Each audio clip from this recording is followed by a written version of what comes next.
Welcome to episode 383 of the Tilehurst podcast. We're still waiting on news of the ownership, but what we aren't waiting on is a win in pre-season where Ruberseller's men made it 3 from 4 in the warm-up games in July.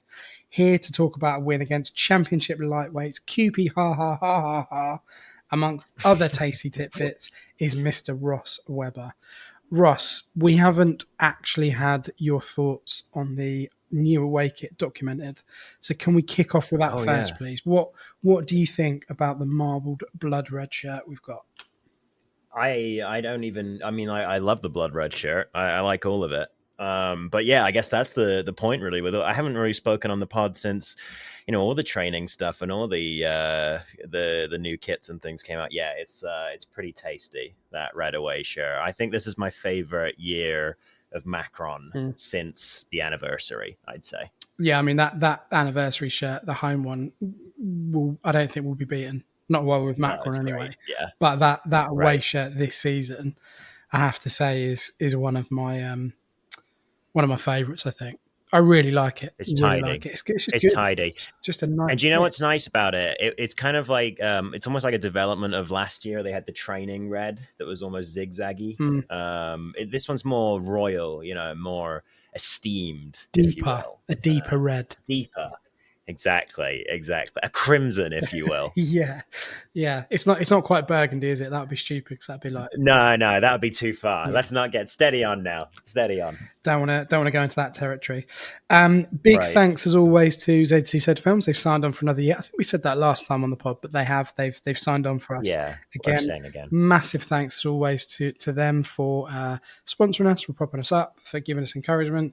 God knows we needed it last season. We're hoping for a slightly different season this season. And we have been encouraged by what we've seen so far in the pre-season games. So we're going to get into the one against QP-hahaha just after this short break. Come rain or shine, it's time to relive the latest match action with the recap. This podcast is sponsored by ZCZ Films, Reading's oldest ultras.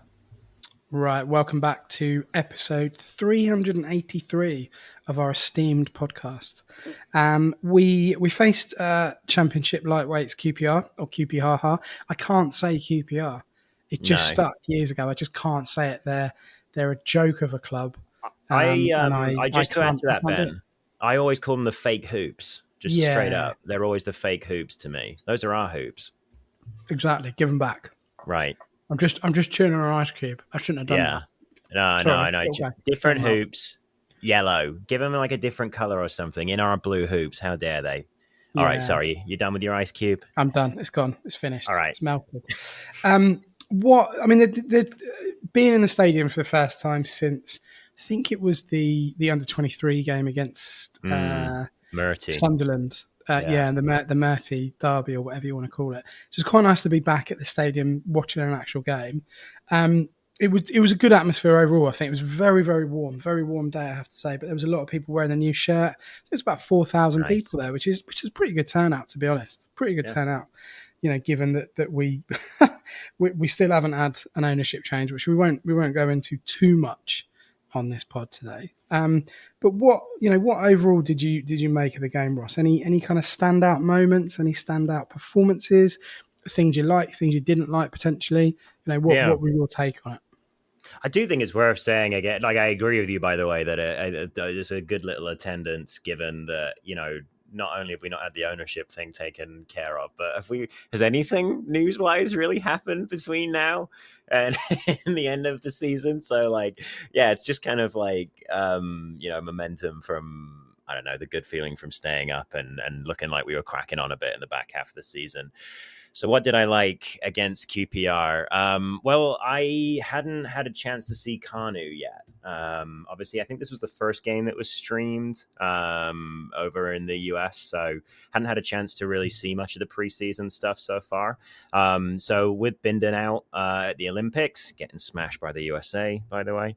You had to get that one in there, didn't you? I got to get that in there quick. Do you think he instantly regretted, when he came up against America the other day, do you think he instantly went, I've made the wrong choice? Well, I hope so. Serves him right, doesn't it? Right, exactly. If only for his, favorite unofficial podcast co-host, maybe.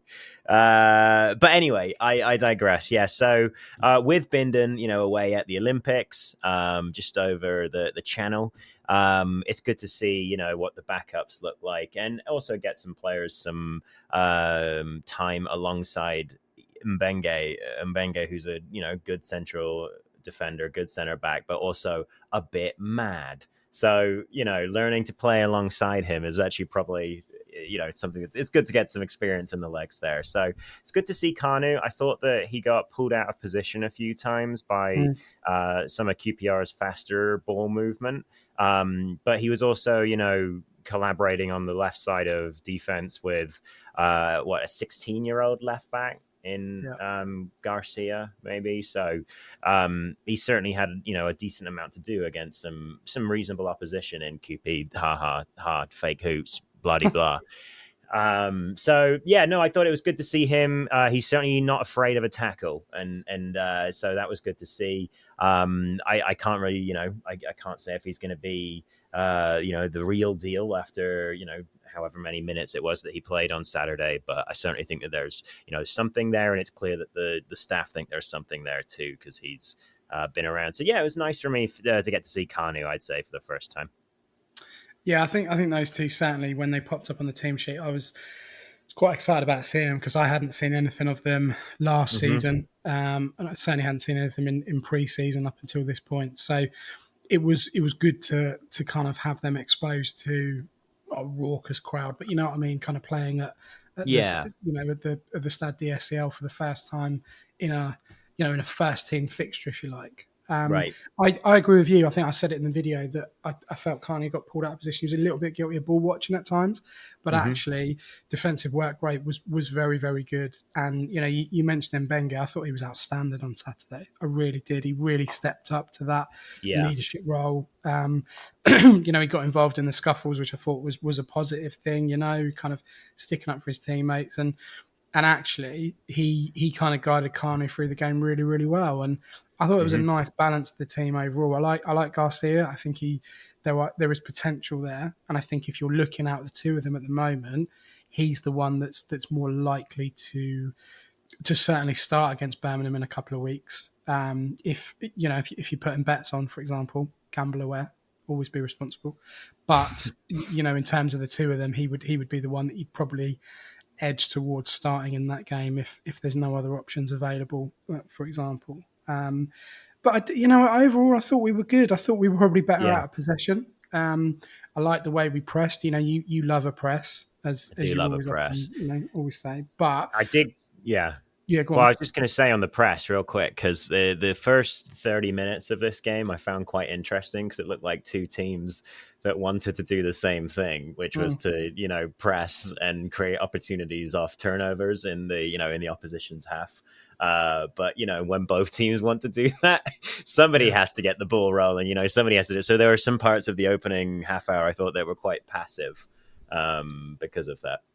What did you make of Joel in goal? Because oh yeah, he had kind of mixed reviews really in some respects. A lot of people saying, he's really good, and I, immediately after the game, I kind of felt actually he did all right. But then having looked at the highlights, there were certain things I thought it's not quite right from a number one goalkeeper. What was your take on him overall? I think the way you summed it up there is really good. Like when you just watched the game, you were really happy with Pereira, and then like once you'd had time to go back and look at some stuff, then you're considering things more, and that's that's natural anyway. But Pereira does a lot of things that are exciting on the football pitch for, and this is a spectator sport. It's entertainment at the end of the day.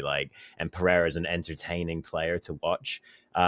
He's more of a Luke Southwood than a Joe Lumley or a David Button, isn't he? He's more likely to throw himself into the ground to make some impressively agile save than he is to I don't know, command his box or just look imposing in net, because he looks a little short to me sometimes.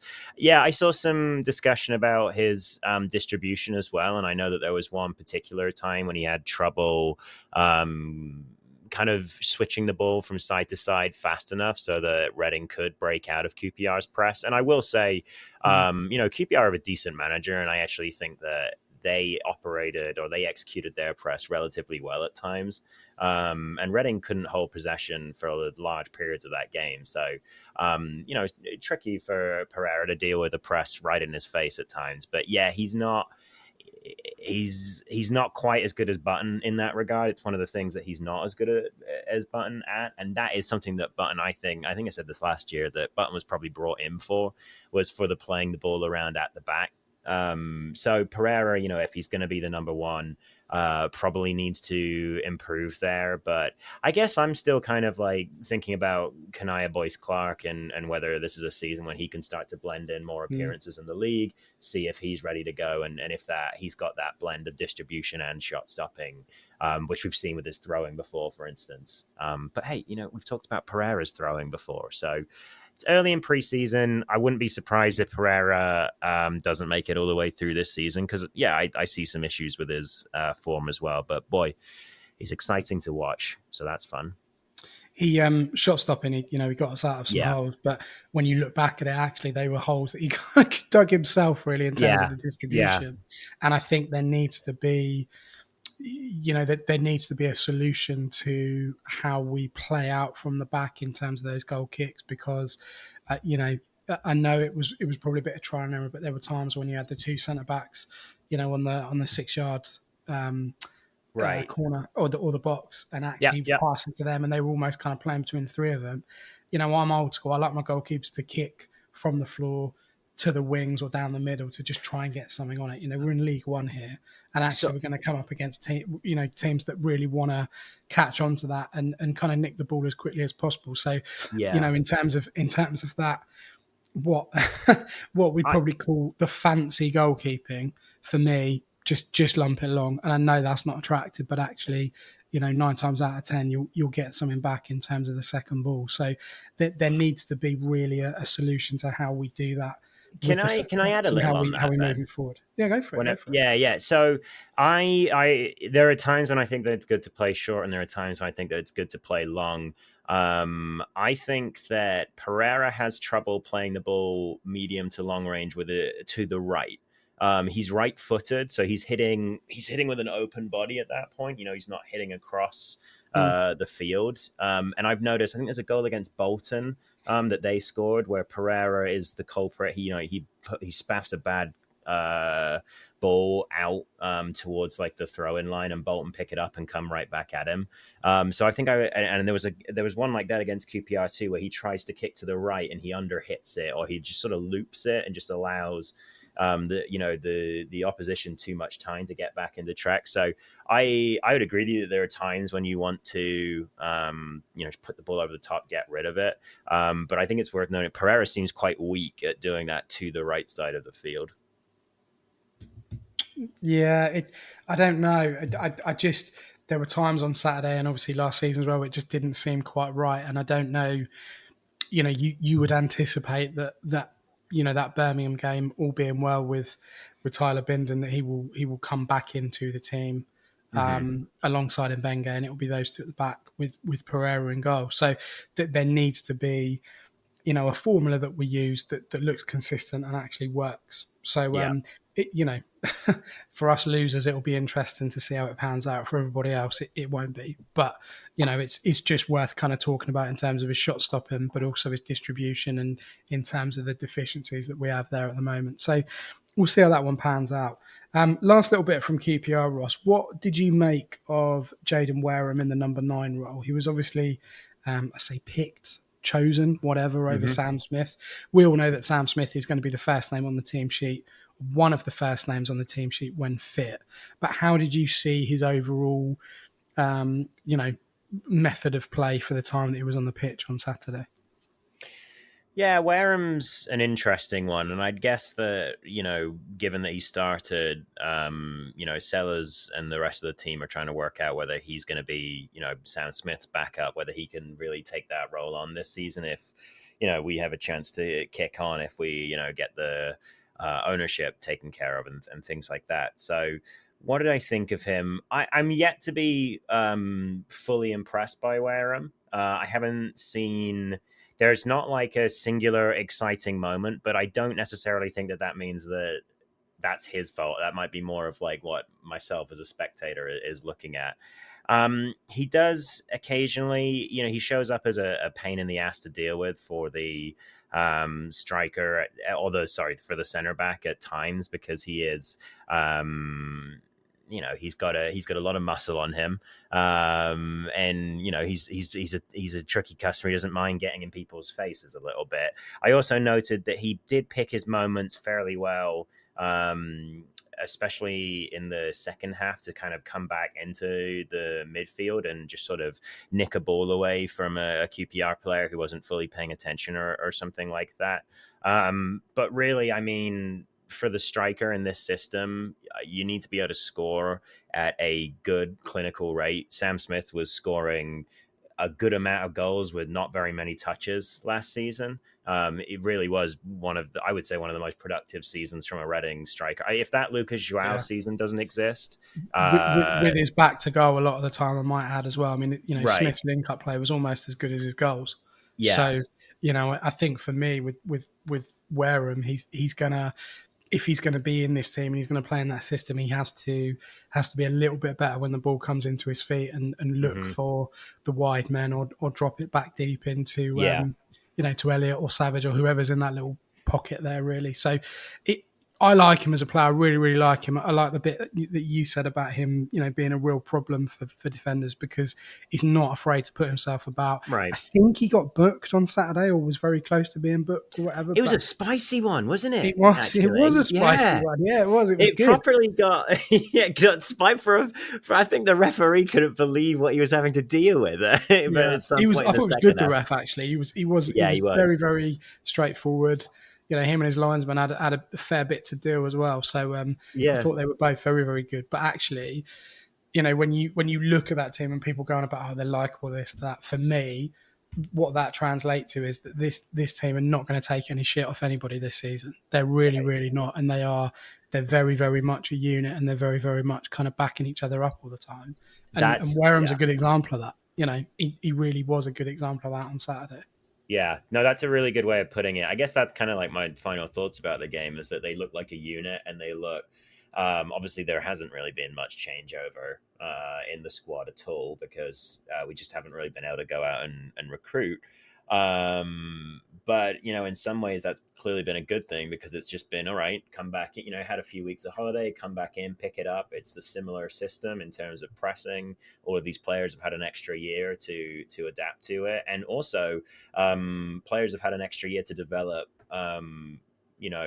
experience wise, technically, but also physically. I thought Aziz looked bigger on Saturday. I don't really know how to describe that, but he's hit the gym. He's eating his pasta. He looks like he's at the gym. He's bulked up a little bit. Yeah, and that told, I thought, for the goal. Like when you watch it back, I really like these raked balls over to the right to Aziz, because he is strong and his first touch is exceptional.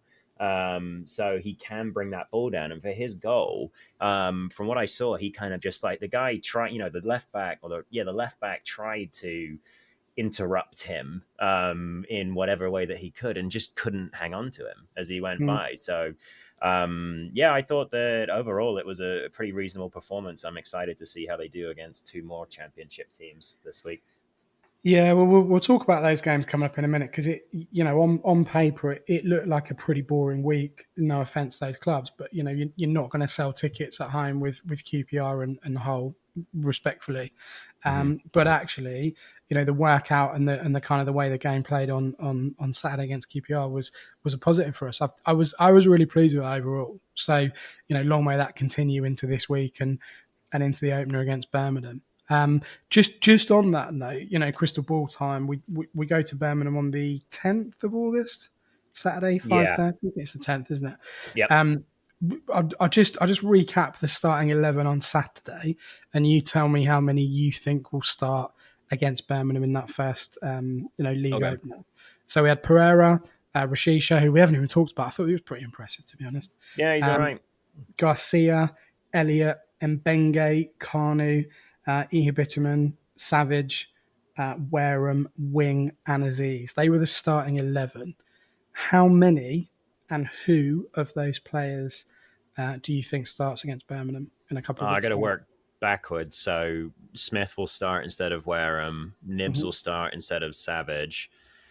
And then is Brafer injured? Is that what's going on with him? Yeah, he's got a knock.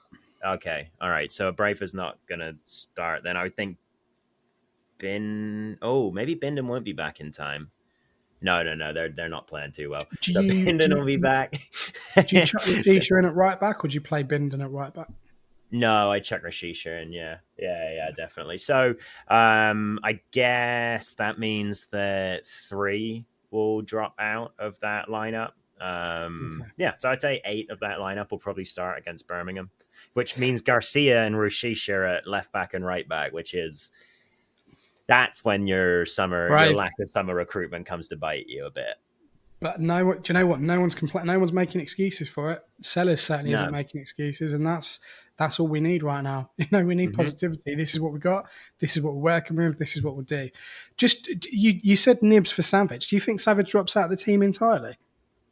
I mean, just based on what happened at the end of the season. Look, I like Savage, and I thought he looked pretty good on Saturday. I think we're uniquely blessed at centre mid right now. Yeah, we're a bit stacked there. Like that's actually a little bit of an issue that all of our assets are right there. If just one of them wanted to be a left winger, that would be great. Like that would be wonderful. But we've got Craig, Savage, Elliott, Nibs, and Wing, right, who are all vying for what is going to be at maximum a 3-man midfield, really, unless they find some way to make a box midfield this season. But I don't think they're going to want to compromise the shape to do that. So, the other way you could do it, if we're wanting to be a really big nerd, and I'll shut up after this, is you could play Savage at right back and then have him drop into the midfield or something like that. But I don't think anyone. I'm just going to I don't think anyone wants that. So, I think again, Elliott was in better form. You play him as a wing back. Happy days. He'll do that all day long. He's got to be one of the fittest players at the club, surely. In terms of his work rate. I just want to make sure listeners know quickly that I haven't lost my mind over the summer. Like I don't suddenly think Savage is a right back. But I'm still not completely sure about Ben Elliott.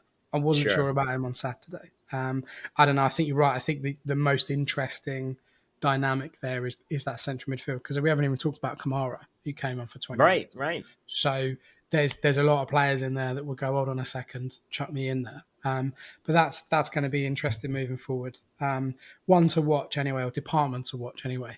We're gonna get into the mailbag. We've got quite a few things to talk about. Actually, we've had a few. I mean, none of it's really Reading related, but whatever.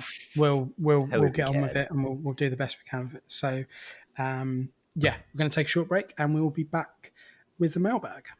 Keep up to date with all things Reading FC. Follow the Tilehurst End on Facebook and Twitter. This podcast is proudly sponsored by ZCZ Films. Remember, if you want to get involved in sponsoring the show, drop us an email to thetilehurstend@gmail.com. Welcome back to episode 383 of your favourite Reading FC podcast, The Tilehurst End. Ross just mentioned it's quite nice to be doing match reports or match reviews, and it is, to be honest. It was quite nice doing a video.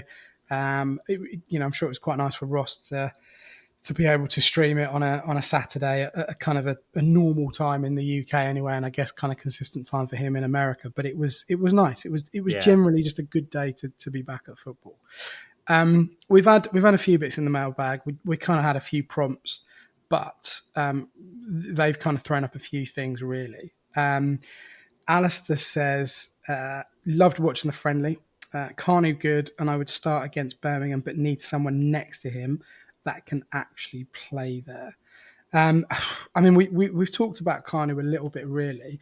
Do you, as a kind of a department in terms of the overall defence, do you think that we have enough to get by for the next few weeks, for example? So let me spin it to another way. For example, say the takeover doesn't get confirmed until mid-September or whatever. Right.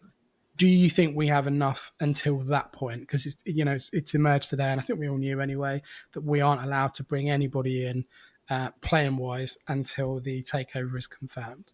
Okay. So, in terms of that defense as a whole, would you be happy playing the first month of the season with what we've got currently?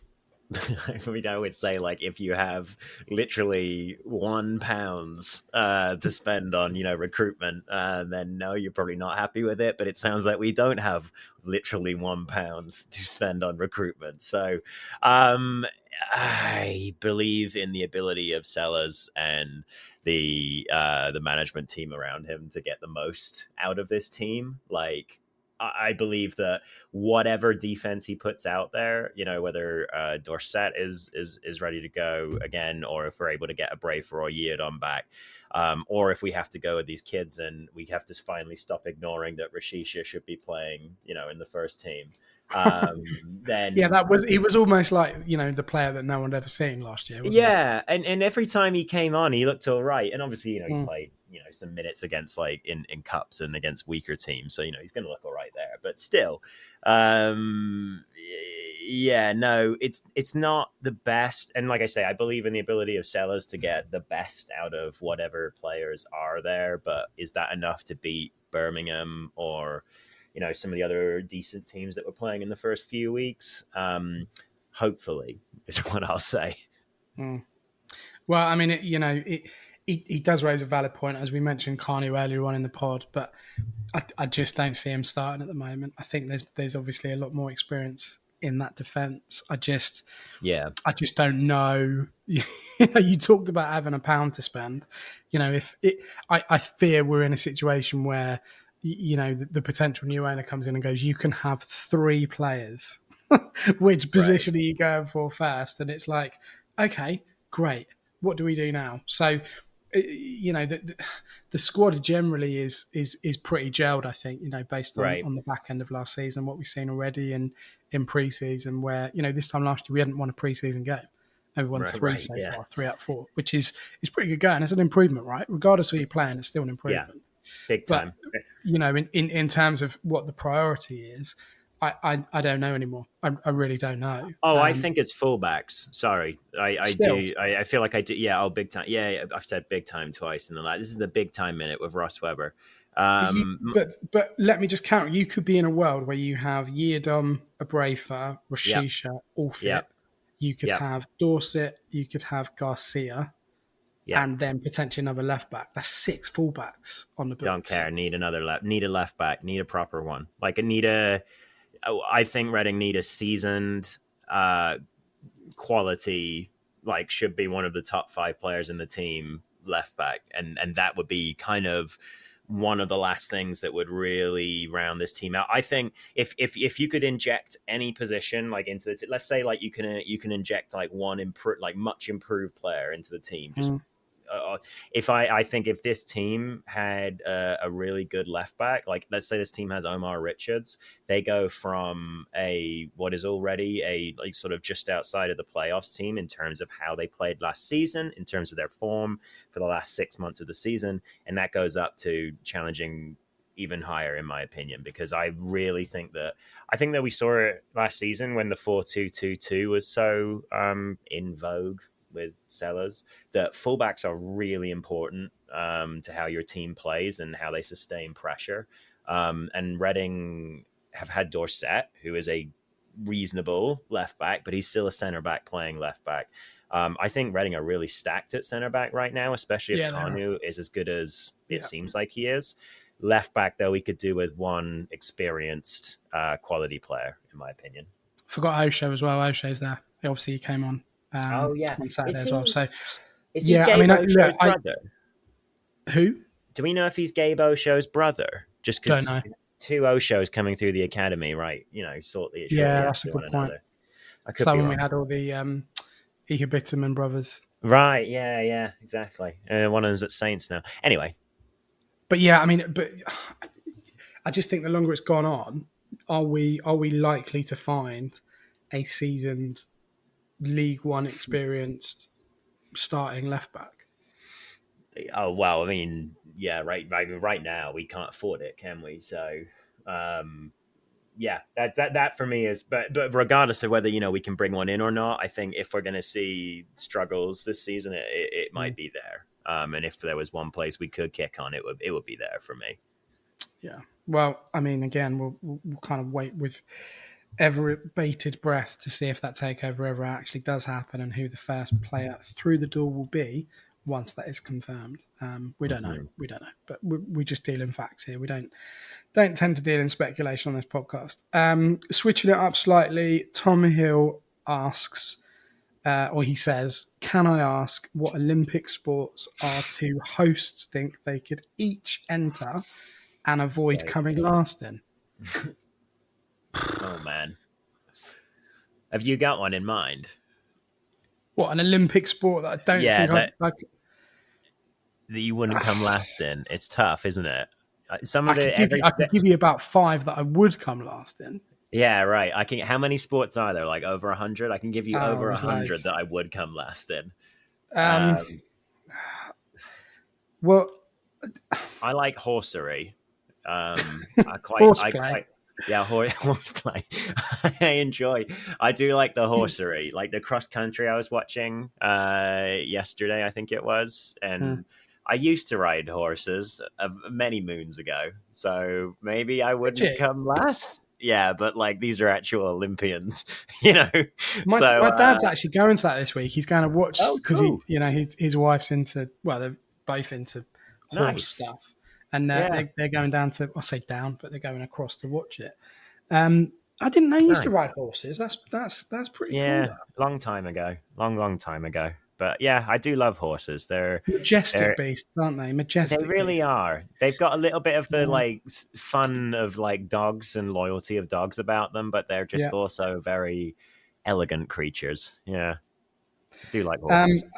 I mean, I could definitely play in a rugby sevens, which is a savage sport, by the way. Seven-a-side rugby is brutal. Yeah, I could do that. I could play football. I'd be all right in that. Yeah. I mean, I don't know really.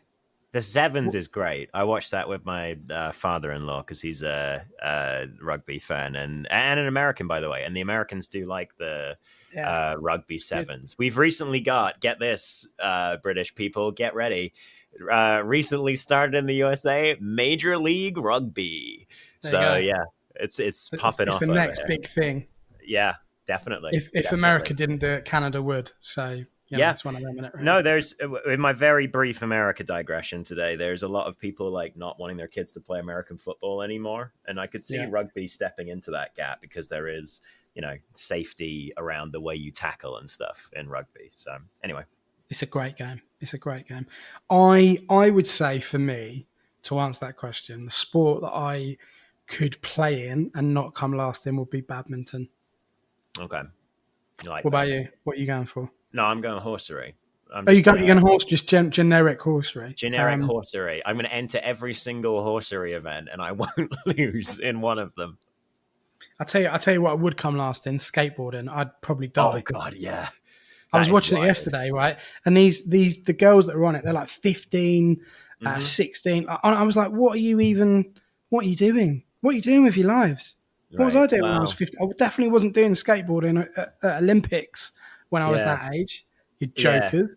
Right. And then next season you'll be like Garcia and you'll be starting left back for Reading. Yeah, exactly. So and probably swimming. I'd probably come last. And I like swimming, but I go at a very leisurely pace. Okay. So I wouldn't be able to be a fast swimmer. No, there was the diving lad who just sort of flopped into the pool yesterday. So you could maybe do it with diving. Just do some somersaults. How hard can it be? He adds to that because you egged him on a bit and it all just got a bit silly. He then says, bonus question, what's the biggest animal you think you could beat in a scrap? We definitely did this last year. I'm just pointing out. I think so. But it's not a big animal. I know that much.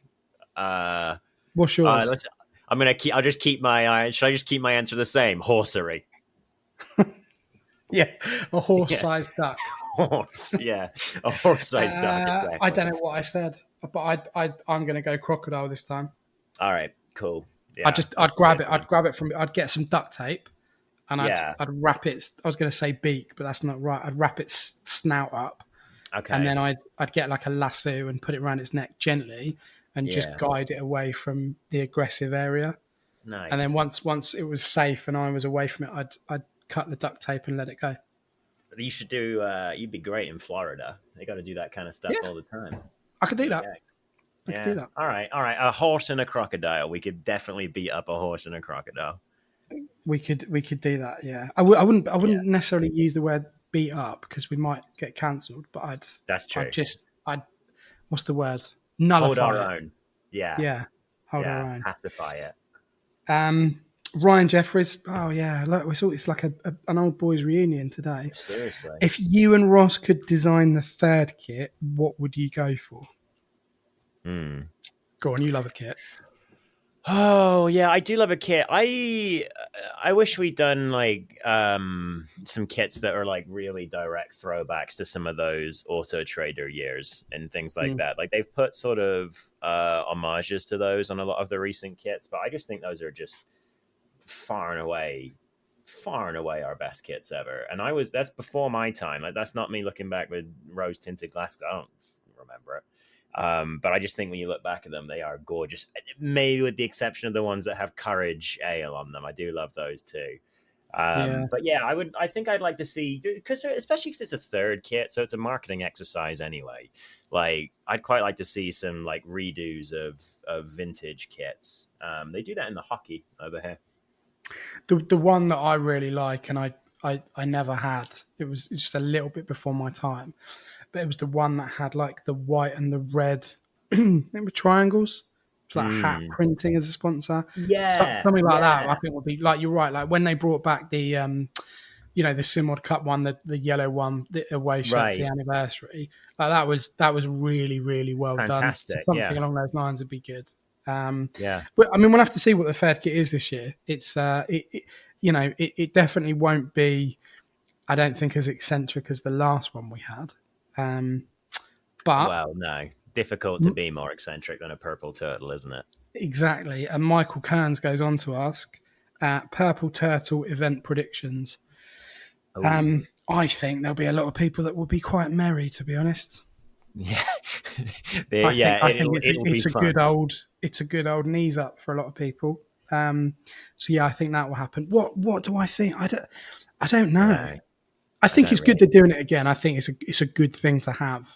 Yeah, I agree. It wouldn't be a bad thing to turn into an annual event, to be honest. Exactly. Yeah, exactly. And I think you have to vary what you do at those events, but actually the idea of releasing a kit at that time, I think is a pretty cool thing to do. I don't know.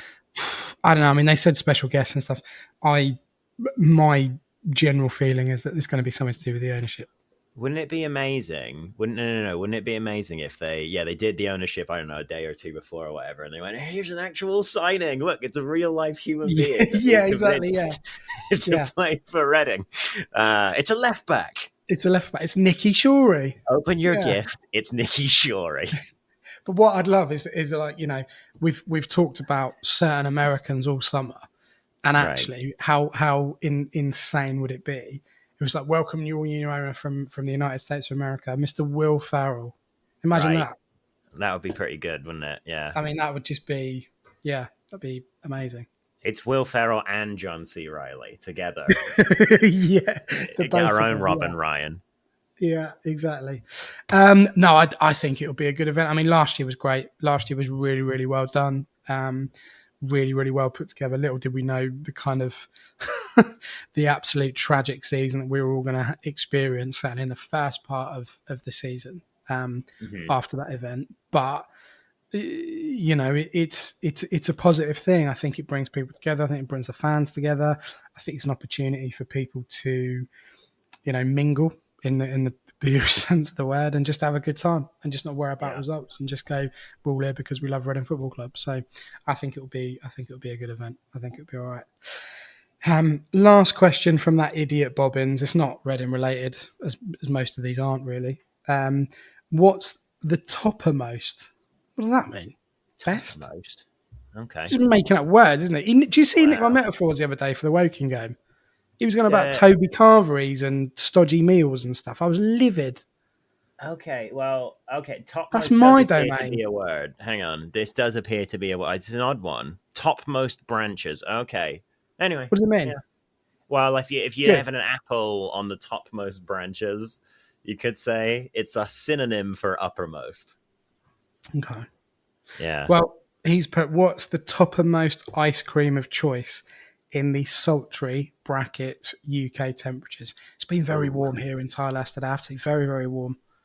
yeah. Not a Yeah. bad thing. It's just very hot. I like those twister lollies that you've got in the UK. You can't Big. get them there. Yeah, Yeah. they're good. They Big. they I they like started doing different flavors of those now. Okay, that's exciting. Yeah, I do Mm. like. I get those when I come back. They are good. I do enjoy them. What do you like? I think it depends on the. I don't know. It's a bit like food. It depends what I want. Like, you can't beat a Magnum. Like, you Yeah, literally legally cannot beat a classic Magnum. right. Yeah, yeah, yeah. That's an offense. But on a day like today, I think it's got to be an orange Calippo, hasn't it? Oh, is it? It's still warm, and you got a hot day today as well. Really hot today, yeah. Yeah, Okay, really hot. okay. We finally got some rain today, so all I right. I Yeah, would Calipo's pretty good. I do like that. that's The what I'd probably orange go one. with. Yeah, I think so. Yeah, orange Calipo. That's pretty good. Yeah, And do like one that those. kind of sits in the middle between the Calippo and the Magnum is a Yeah. Solero. Okay. Very Okay. underrated Soleros. Do you know? I think if I think back to my teenage years in the UK, I think the ice cream that I like the most is just buying an entire box of Sainsbury's Choc ices and just going to town. Yeah, well, again, Choc Ices are decent. Yeah, they are But very I always decent. have negative memories of those because it's like, can we get an ice cream? No, we've got Choc Ices at home. And it was Right, always like, here's something you could have had, but instead you're settling for a Choc Ice. right. I Well, that's suppose true. That's a good point. That's a good point. maybe Well, just maybe that's don't my. let it get to that, and then the Choc ice will be appreciated properly. Yeah, that's true. That's true.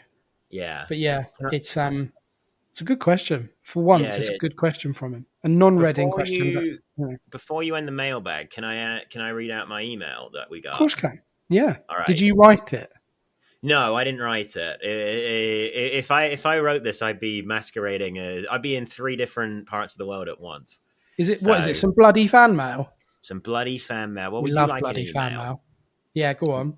We do like an Put on email. your So specs and give us your best CBBS reading voice. all right. So this has come from Jim. No, he's Jim in Australia, in around somewhere near. Oh no, he's in Brisbane, I think, in Queensland. So, yeah, thanks, Jim, for your email. So it's kind of an interesting one. And he says, I'll read out some of it here. He says, I started supporting Reading around 20 years ago when he found out that his grandfather was born there and his mother worked in the biscuit factory that provided the original nickname. Big. Yeah. That's a great origin story. That is. I love that. That is a good one. So he says, being from down under, he's been interested to follow how well Tyler Binden has got on this year, even though he's from New Zealand. He knows I'm a big fan, obviously. So his question is, why don't Reading look to sign more players from US academies like him? He asked some questions about work permits that I'm sorry, Jim, I don't know the answer to, so I'm not gonna go into those on the podcast. But yeah, I think it's an interesting question. Why don't Reading look to sign more players from US academies like Tyler Binden came from the LAFC academy? If you guys didn't know. And he says, I'm interested in this because for our good young players here in Australia, there doesn't seem to be much of a pathway for them to play in England, other than maybe playing 6 years in the A-League to get enough points for a work permit. And then some A-League clubs are reluctant to give young players a shot. He says that the Brisbane Roar, their nearest A-League club, has no youth academy anymore. So there appears to be an increase in young players going to US colleges to play and move on to MLS academies. Yes, if I see this as a pathway, I guess for the future for clubs like Reading. I think this is a really interesting question. And there are some pretty large changes going on with structure of soccer out here in the United States that are attracting more people, where they're making their pathway to the MLS a little bit more clear. But the MLS has also, grown and become a more attractive place to go. So I think that's attracting some people as well. But the other thing to remember is if you don't know, the US pours an obscene amount of money into its university sports.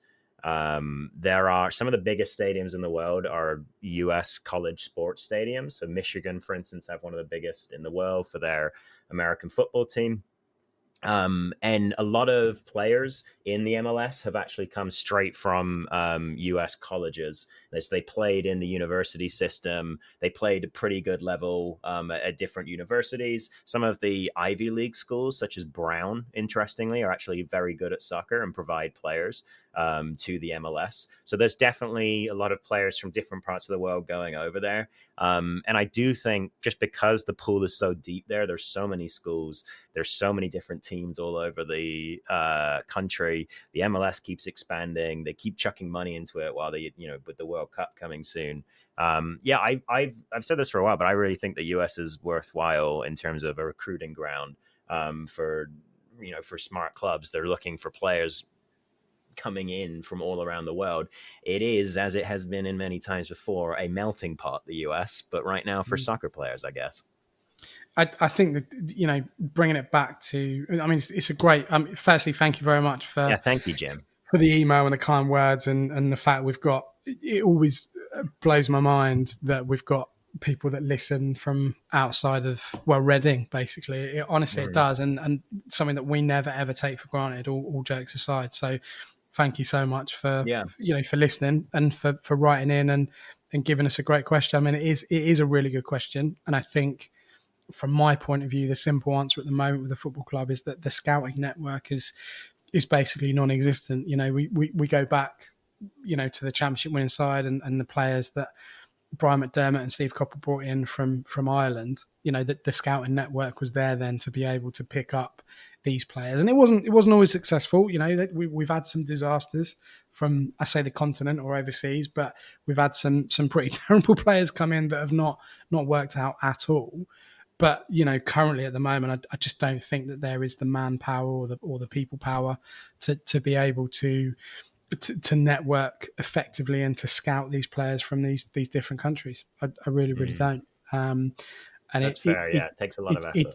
It is. It's very, very difficult. And you look at these clubs, much higher up the food chain than us, and they're kind of struggling to be able to scout effectively in terms of bringing those gems through and kind of training them in the club's way of playing football and stuff like that from an early age. So it's very, very difficult. And I know for a fact that even at a younger level, there isn't the scouting network that there used to be in the Reading community. Because there just aren't the people to go and watch games at grassroots level around here and pick up players they think will be all right. So it's a tricky one, but it's a good point, and I think hopefully with the ownership model, that there will be an emphasis on making the first team better and more sustainable moving forward in terms of spinning those players for profit.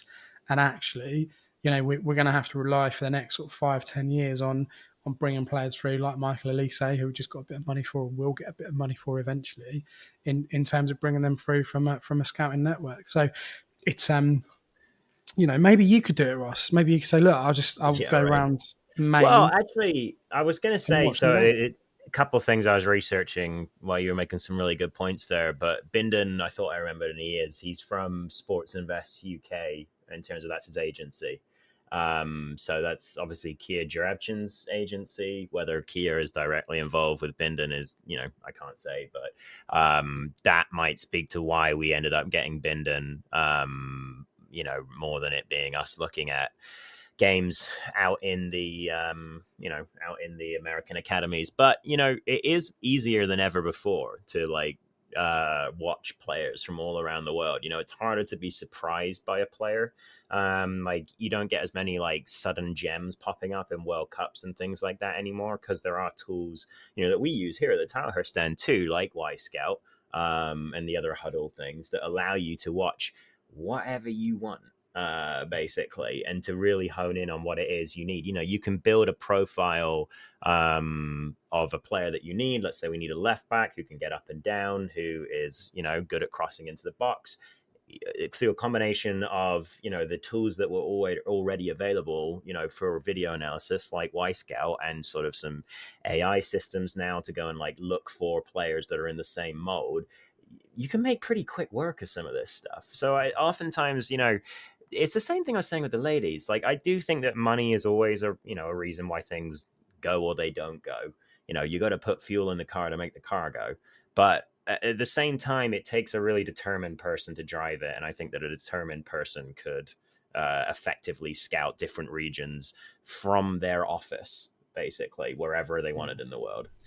I think there's a lot to be said for that now in terms of technology and what scouts have access to. They can do it all remotely, and I know you can't replicate seeing players live, but you get a pretty good understanding of what they're trying to do position wise and right. possession. That's a really good football and point, stuff like actually, Ben. Sorry, I just spoke all over you. It's horribly rude of me, but you're right. You can't replace seeing a player live. I'm not saying that you can do the exact same thing from where I'm sitting or whatever. But it's not that we're working, when we're doing the video analysis work, we're not working with like just the TV angles or whatever. We're working with tactical angles where we can just watch like one player for the whole time and things like that. So It's not the same. It's not as good. But there are, again, more tools now than there ever were before. Yeah. Great question, though. Thank you so much for that. Really, really appreciate Great it. question. And hopefully we've sort of answered it and, keep listening. And we, really, really appreciate you. I was going to say patronage. You don't pay for this podcast, do you? But if you want to. We appreciate you listening. We do have a Patreon. So if you want to pay for this podcast, you can do that. You can tip us 50p per podcast if you want. Yeah. We'll split the 25p each. It's all good. It's all right. Right. Is that enough for a Twister or a Calipo anymore? It's not even enough for a Freddo these days. Bloody inflation. It's gone through the roof. Oh, money. Frogs. Yeah, nightmare. Too much money. We're going to turn our attention to the last two preseason games, which follow in quick succession. So we're going to take a short break, and then we'll be back with what is a traditional preview, basically. How exciting is that? Let's get some. Good stuff. There's another huge game ahead for the Royals, so be loud and be proud for the big match preview. Welcome back to episode 383 of the Tilehurst podcast. Final part of the podcast today, this evening, whenever you listen to it, I don't know. Could be lunchtime, could be afternoon tea. Could be 11s. Yeah, exactly, yeah. We've got two games coming up. So we're recording this on Monday evening. We go to the Cardiff City Stadium on Wednesday, 7:30 kickoff there in South Wales. Of course, you can get tickets to the game, but you can stream it, which is a nice thing to have for a pre-season friendly, really. I think it's about £5 for the pass, which is not too bad. Then, of course, we are back home for one final time in this pre-season against Hull City Tigers. 3 p.m. kickoff there against the Championship outfit for one final time before we dive into League One action against Birmingham. A week later, 5:30 on the 10th of August. Let's kind of deal with both games as a body, really, Ross. What are you hoping to see? It's difficult with results. People often go, it's only pre-season, it doesn't matter. To me, it does matter, because otherwise, what's the point of doing it? Right. You need to be able to see some improvement. You need to be able to see some signs of progress throughout the period of time that you're engaging in those games. But two championship sides again who would look to be at least top half of the table this coming season, possibly even playoff contenders. Yeah. Given recent times with both of them, what are you hoping to see from us as a squad over the next two games? It's a shame you added the "from us" part, because the answer was Yaku Mate. So I forgot about him. Yeah. Bless him. I'm looking forward to seeing Yaks. I kept track of him last season because he was still dancing in the changing room, which always makes me happy. But yeah, so what am I looking to see from Reading? I want to see if we're going to try the ball over the top to the right-hand side to Aziz a bunch again. I saw the same ball put over the top from the left side or the central space to the right to Aziz. And that seemed to be it's something we saw last season too a little bit, but like that seemed to be something they were really... like when you're playing in a fighting game and your opponent's being really annoying, they keep using the same move that works over and over again. They're spamming the move. It was almost like we were spamming the ball to Aziz from the left. So be interested to see if that continues. I saw Wing picking up some different positions in build-up, going a little bit more central than rather than going out to the right back spot than like he did last season. Very, very deep at times as well, Very wasn't he, on deep. Saturday? Yeah. Almost in front of a low block in front of those two centre backs. So. And I think that there's some, like maybe that is something to help out with Pereira in build up, and try and help him to get out of those, because Wing is exceptional at with pressure on his back. I would say the amount of times you see Wing, take one step to shift his momentum, shift the way in which his body is approaching the ball, and it just completely throws off everyone around him. So yeah, some changes to that. So it'd be interesting, actually. Yeah, now we've had that chat about Pereira, I think that watching what the early build up looks like, and just seeing if Reading are working out, ways to break out of a high press or something. I'm also just kind of looking forward to seeing, again, it's not us, but just kind of looking forward to seeing what Hull look like, just because they had a reasonable season last year and then spent a lot of money in January, fell away and sacked their manager. So, and I know that not all their fans were super on board with that. So be very interesting to see if they're, looking like a cohesive unit, or if they're a little bit of a mishmash, I think. So, yeah. That's what I'm looking for. Switching back to positions, one player we didn't really touch on was Big Kelvin on the left wing. Or rather that's where he was on Saturday against QPR. Mm-hmm. Are there any, and I'm not saying there should be necessarily, but are there any viable alternatives to him at the moment at left wing position? Is there anyone viable other than Kelvin there? No, I guess that sound means no, I suppose. I wasn't as down on Kelvin at left mid as I was about to say some, and might as well just say Sim, as Sim was last year, the editor of the Tilehurst, and others weren't as sold on him. And I know that he's not perfect as a left mid, but I did see flashes in that position of a profile that I quite liked for that position. So this is why I kind of talk about the left back being more important than the left wing. Because I think that if you gave Kelvin proper defensive cover, then yeah, I actually don't mind it. I think he's really good at getting to the byline and then putting those little cutbacks in that are just so hard to defend. I'm kind of fine with Kelvin at left mid. I think it's the left back thing that's the problem. I think this has to be a season where Sellers and his coaching team really find the best position for him and nail that down. And, I would assume that he's playing left wing because they feel that there isn't the depth there, if any, at the moment. I didn't mind him on Saturday at all. I really like him as a player. I think there's a lot of potential. I just don't know if he's a winger. I really don't know. But then you look at it and say, is he going to start ahead of Sam Smith? No, he's not. Is he a backup striker? Don't know. We kind of tried that in spells last year. Yeah.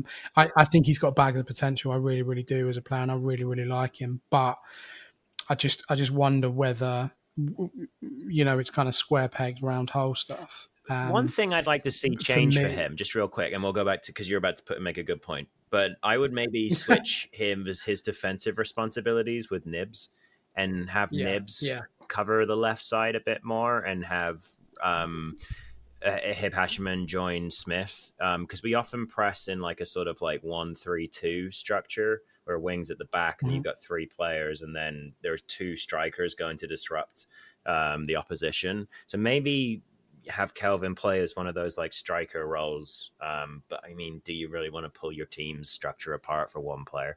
But yeah. That's exactly what I was going to say about defensive work. Exactly that. It kind of goes wrong a little bit for him when he has to track back and tackle, and kind of when they're out of possession and we're all falling back. That he needs to be a lot more elevated than he is currently. So again, that's another thing to watch over these two games. I guess final question really for these two games. If we get beaten in those games comprehensively in both games, do you think the mood sours a little bit building up to the Birmingham game, or do you think we've already done enough in pre-season for fans and our fan base generally to go, it's been all right. It's been okay. We're pretty happy with that. I think that I have no real sense of where expectations are for Reading fans this season, and I think that a lot of Reading fans aren't sure. Because it's all tied up in the ownership stuff, or at least it would appear to be. So I think if we lose to 2 championship clubs, is it the end of the world that 2 clubs that are from a division higher than us have beaten us? I don't think so. But if we get beat comprehensively, obviously, with the speed that football moves in this day and age, and the fickleness of it all, then yeah, I'm sure it won't be good for the mood. But I guess that's kind of my point, really. Like, I don't really know what the expectations, I'm not really getting like a general expectations level from the fans to compare it against, if that makes sense. Yeah, well, I think we have got our kind of annual preview coming up where we're going to look at a clutch of teams. Obviously, our main focus will be on Reading Football Club because that's what we're here to talk about. But I think overall in the transfer market and what the other teams do in our league over the next 2 weeks will kind of define where we are in that pecking order. Mm-hmm. If the season started tomorrow, for example, I would have us mid-table. I can't see us getting dragged in. I've seen enough at the back end of last season, and I've seen obviously the game on Saturday. I've seen kind of highlights from the other games that we've played in pre-season to be able to say, yeah, do you know what, we're going to compete this year. We're not going to be rolling over for teams, and we've got a lot of grit around us. I think if we can stay as injury free as we did last year, compared to other seasons previously, we will be okay. The key thing really is how the club is able to move forward off the field, and I just feel that is coming to a conclusion fairly quickly. And I hope for everybody's sake it is, because we've spent sort of a year and a bit now going, when the ownership changes, this, and this, actually we can move on to having some sort of coherence within the club itself on the pitch. So, for me right now, I would say anything anywhere between sort of, 11th and 15th would be a great season for us. Okay. I really do. Okay. But we go and win the next 2 games and we're going to win the league. Simple as that. So yeah, exactly. That's where we're at. It's not a knife edge. It's one of those. Right. We win these 2 games and we'll have punched our ticket for HMS Pistol League. Yeah. So. Yeah, exactly. I was about to say we've already got 6 points in the bag. But that's why also, you don't get any points. You don't get points. You took so many points away from us the last few seasons. Can we bring these ones from pre-season? Yeah, and because we're playing a team up, can we get 4 points for the right? Yeah, that'd be all right. That's how it works. Yeah. Well, as I said, those games are both available on streaming services. Both games are open to the public as well. Be really, really good to see, as many people down as possible on Saturday for the final game before the season starts proper. We will await, again, any news of a takeover that can be confirmed. And rest assured, once that has happened, you will get an emergency pod out of us at some point on the day that takeover is confirmed. So don't worry about that. In the meantime, check out the website for all of the latest articles. Some really good pieces over the summer that you might have missed. Lots of opinion pieces on there as well. So check those out if you're off on holiday over the next few weeks. If you've got a mega long lunch break to take, have a look at those as well. We've got some back issues of the pod that are still available wherever you get your podcast from. Otherwise, we will see you next week, or hear from you, or you'll hear from us next week, whatever the saying is. We will do a pod after these 2 final pre-season games, and then, of course, get stuck into a pre-season review or a pre-season. Yeah, no, that's what I said, isn't it? A pre-season review. Yeah, is that right? Pre-season review. Do you mean like a review of the pre-season, or do you mean a season preview? As in like we're gonna preview. That's yeah. We can do a pre-season review. We'll do a pre-season review next week, and then we'll do a season preview. A season this is preview. So confusing. Yeah. How long have we been talking? Too long, probably. A season preview is what I was supposed to say. But we'll do both. All right. Stuff it. We'll do both for you because you deserve it. So yeah. Any questions in the meantime, please do get in touch. Anything you want to say, good, bad, or indifferent, please use the normal communication channels for the Tilehurst end. Ross, have a really good week. Enjoy you're coming up for dinner time now in a couple of hours, maybe? Probably head off to the taqueria or something like that. That'll be good. Yeah. It's a season preview. All right, carry on. Anyway, have a good one, listeners. Yeah, we'll be back. We'll be back next week. Enjoy the next 2 games. Enjoy your week. If it's still hot, take on loads of fluids. Look after yourselves, and come on, you Oz.